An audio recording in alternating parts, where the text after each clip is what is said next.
চাঁদপুরের হাজীগঞ্জে পূর্ব হাটেলিয়া ইউনিয়নে একটি বাড়িতে চাপকলের সামনে বালতির পানিতে ডুবে ১.৫ বছরের এক শিশুর মৃত্যু হয়েছে। গতকাল শুক্রবার বিকেলে এই ঘটনাটি ঘটে।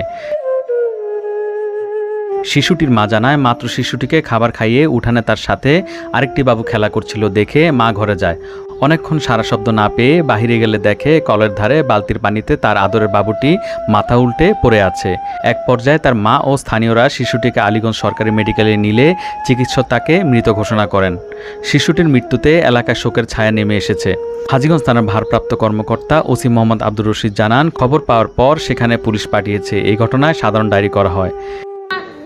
নামাজ পড়ি কোরআন শরীফ পড়তাম গেছে আর ওই যে কলের কাছে গেছে মনে হয় তো পানি কোনো ভর্তি আছিল না, পানি অল্প পানি আছিল। ওই যে বালতিটা মনে হয় বড়, বালতির ভিতরে হাতটা দিতে গেছে আরে মনে মাথাটা পড়ে গেছে। সবাই সচেতন হওয়া উচিত, কেননা এরকম পানি যদি বালতির উপরে রাখে তাহলে দেখা যায়